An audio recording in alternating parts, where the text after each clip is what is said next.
Hello student. JEE main का exam चल रहा है और जेईई मेन 2025 में मैथ का क्वेश्चन आया है। जेईई मेन में बच्चे बता रहे हैं कि मैथ बहुत डिफ़िकल्ट आ रहा है, लेकिन बहुत सिंपल क्वेश्चन भी रहता है इसमें। जैसे कि ये सीक्वेंस ऑन सीरीज का क्वेश्चन है। इसमें दिया हुआ है 7 बराबर 5 प्लस 1/7 5 प्लस ए, 1/7 का स्क्वायर 5 प्लस 2a। तो ये कहाँ तक गया है? इनफाइनाइट टर्म तक। तो हम देख पा रहे हैं कि ये जो सीरीज है, ये सीरीज किस चीज़ में है? तो 5 के बाद 5 प्लस ए, 5 प्लस 2a, 5 प्लस ऐसे। तो ये एपी में है। उसके साथ साथ हम देख रहे हैं कि बाहर जो है 1/7, 1/7 का स्क्वायर, इसका मतलब है कि गुना भी हो रहा है। इसका मतलब है कि जीपी भी है। तो ये एपी भी है, जीपी है, मतलब किस चीज़ में सीरीज बन गया? ए जीपी में। अब ये इसका समेशन निकालना है, तो इसके समेशन निकालने के प्रोसेस को हम लोग थोड़ा समझ लेंगे। जिनको नहीं पता उसके उनके लिए, जैसे अगर ए जी पी रहता है तो क्या रहता है? ए प्लस डी, ए प्लस 2d, ए प्लस 3d। और बाहर जो है जी पी का कॉमन रेशियो जो है वो गुना होते जाता है। तो ए से इन्फाइनाइट लिख रहा है, मतलब ए जी पी के इन्फाइनाइट टर्म का सम। तो a plus d r, a plus 2d into r square, ऐसे करके आर क्यू तक चले गए। और कहाँ तक जा रहे हैं? इन्फाइनाइट तक। तो हम क्या करते हैं, प्रोसेस क्या है इसको जोड़ने का, कि सबसे पहले जो जीपी का कॉमन रेशियो आर है उससे दोनों साइड गुना करेंगे। एलएचएस में भी आरएचएस में भी। तो एस इधर गुना करेंगे तो एस इन्फाइनाइट इंटू आर हो जाएगा, और इधर गुना करेंगे तो सारे टर्म में गुना होगा। ए इंटू आर आएगा, a plus d into r square आएगा। तो ए इंटू आर को यहाँ पे लिख दिए, a plus d into r square को यहाँ पे लिख दिए। A plus 2d into r square में जब आर से गुना करेंगे तो आर क्यू आएगा, यहाँ पे लिख दिए। तो एक एक टर्म आगे करके लिख दिए। अब क्या कर रहे हैं, ए इक्वेशन में से बी को अगर घटा रहे हैं तो एल एच एस में क्या आएगा? S infinite minus R into S infinite. और आर एच एस में क्या आएगा? आर एच एस में जब हम घटाएंगे तो ये ए बच जाएगा, तो ए आ गया। अब हम देख रहे हैं कि a plus d into r, a into are, तो इसमें से जब घटाएंगे तो आर आर कॉमन निकल जाएगा और ए कट जाएगा, तो क्या बचेगा? D into are. तो इसलिए क्या बच गया? D into R. अब ये दोनों में जब घटाएंगे तो आर स्क्वायर कॉमन, और ए में से ए कट गया, 2d में से डी कट गया। तो इस इधर बचेगा डी इंटू आर स्क्वायर। फिर उसी तरीके से इधर भी बस ए कट जाएगा और 2d तक कट जाएगा तो डी बचेगा, तो डी इंटू आर क्यू। तो ऐसा जब बच जाता है तो उसके बाद हम देखते हैं कि एल एच एस में आ गया एस इन्फाइनाइट 1 - आर। अब आर एच एस में क्या हुआ? ए प्लस, यहाँ से सारे में से डी कॉमन निकल सकता है और आर भी कॉमन निकल सकता है, तो निकाल लिए। तो क्या बचेगा? यहाँ तो 1 बचेगा, और यहाँ पे क्या बचेगा? एक आर बचेगा, यहाँ पे क्या बचेगा? आर स्क्वायर बचेगा। तो ऐसे कहाँ तक चला जाएगा? ये इन्फाइनाइट तक जा रहा है।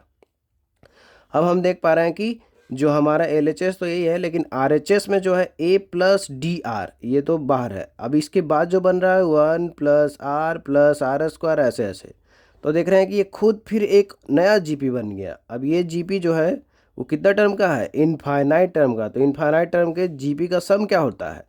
तो हम लोग जानते हैं कि अगर कोई भी जीपी दिया हुआ इनफाइनाइट टर्म है, जैसे A R square, A R square, तो इस तरीके से।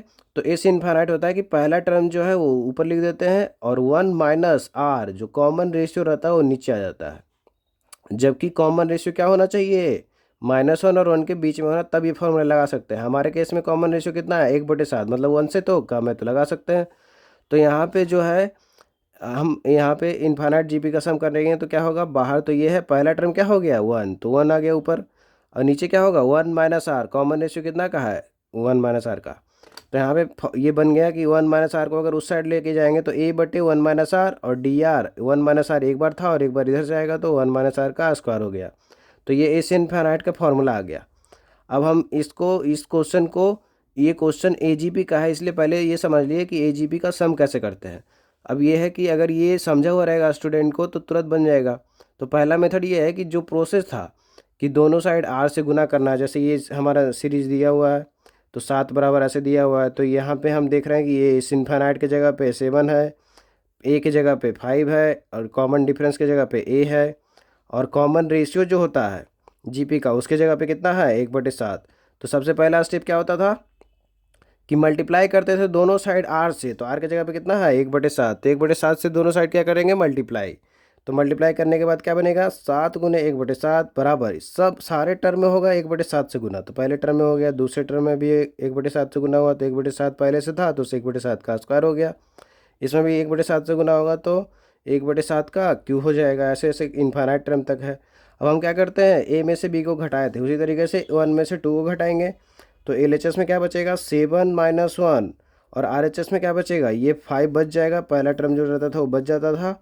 उसके बाद जो 1/7 वाले को एक साथ घटाएंगे ये दोनों को, तो 1/7 कॉमन हो गया और 5 घट के कट जाएगा तो ए बचेगा, तो A/7। उसी तरीके से जब हम इसको ये दोनों को घटाएंगे तो 1/7 तो इसका स्क्वायर तो कॉमन निकल जाएगा, 5 + a तक कट जाएगा तो क्या बचेगा A/7 का स्क्वायर। फिर उसी तरीके से अगला टर्म को घटाएंगे तो A/7 का क्यूब बनेगा। तो यहाँ से देख रहे हैं कि A/7 कॉमन पूरा निकल सकता है, तो A/7 जब हम इसमें से कॉमन निकाल लेंगे तो क्या बचेगा हमारे पास, यहाँ पे 1 + 1/7 + 1/7 का स्क्वायर, ऐसे ऐसे इन्फाइनाइट टर्म का GP बन गया। अब इन्फाइनाइट टर्म के GP का सम आता था A/1 - R, तो A के जगह पे कितना है 1, तो 1 रख दिए, 1 - R, R के जगह पे कितना है 1/7, तो 1/7 रख दिए। अब यहाँ पे बन गया 6, उधर 5 चला गया तो 1 बन गया A/7। अब यहाँ पे 1/1 - 7, तो ये बचेगा, यहाँ पे एलसीएम लेंगे तो 7 में से 1 जाएगा तो बचेगा नीचे 6, और A/7 पहले से था और ये 7 है तो 7 कट गया और 6 बच गया, तो ये बराबर कितना आ गया 6। तो ये हो गया कि अगर प्रोसेस पता हो तो प्रोसेस से कैसे निकालेंगे। और दूसरा शॉर्टकट भी है कि अगर हमको ये फार्मूला पता हो, जो एस इनफाइनाइट का फार्मूला निकाले थे कि अगर ए दिया हुआ है, एस इनफाइनाइट दिया हुआ है सब कुछ, तो एस इनफाइनाइट का अगर फार्मूला पता हो और हमारा जो सीरीज़ दिया उसमें ए हमारा 5 था, डी ए था, और अगर 1/7 हो और एस इनफाइनाइट 7 हो, तो जो टोटल इन्फाइनाइट टर्म का सम का फार्मूला अभी निकाले थे उस फार्मूला अगर याद आ गया एग्जाम में तो A/1 - R dr/1 - R²। अगर ये फार्मूला याद आ गया, जो फार्मूला अभी निकाला गया था यहाँ पे, ये फार्मूला अगर एग्जाम में याद है तो बहुत ही जल्दी बना सकते हैं क्वेश्चन को। कैसे, तो इस फार्मूले में क्या रख देंगे, एस इनफाइनाइट की जगह पे कितना रख देंगे 7, ए की जगह पे कितना रख देंगे 5, और अगर आर है 1/7 तो 1/7 रख दिए। यहाँ पे डी की जगह पे ए है, आर की जगह पे 1/7 है तो A/7 हो गया, 1 - 1/7 का होल स्क्वायर हो गया। अब ये यहाँ पे कैलकुलेशन करेंगे तो 7 बराबर 5, यहाँ पे 1 में से 1/7 जाएगा तो 6/7 प्लस A/7 ऊपर है, नीचे इसमें भी 6/7 का स्क्वायर हो जाएगा, तो 36/49 था तो एक साथ कट गया तो ऊपर जाके हो गया 7A। अब यहाँ पे 7 बराबर 35/6 है और यहाँ पे ए वेरिएबल है, ए का वैल्यू चाहिए तो इसको उस साइड भेज देते हैं, तो 7 छक 42 - 35। अब यहाँ पे 6 हो गया, यहाँ इधर से भी 7 निकलेगा तो 7/6 बराबर आ गया 7A/36। तो यहाँ से 7 कट जाएगा, 6 भी एक बार कट जाएगा तो ए कितना आ जाएगा 6। तो अगर तो ए से इनफाइनाइट का फॉर्मूला याद है तो बहुत ही कम समय में आंसर आ जाएगा, जो कि एग्जाम में होना चाहिए। जेईई मेन के एग्जाम में समय कम रहता है काफ़ी, लेकिन अगर नई फार्मूला याद आ रहा है तभी प्रोसेस से निकाल सकते हैं, उसमें भी ज़्यादा समय नहीं लगेगा। तो दोनों मेथड का यूज कर सकते हैं, लेकिन ये है कि जेईई मेन में समय का दिक्कत है तो फार्मूला का बेटर यूज करना आना चाहिए। तो इस तरीके से हम लोग देखें कि किस तरीके से आसान क्वेश्चन भी पूछा जा रहा है सीक्वेंस सीरीज का।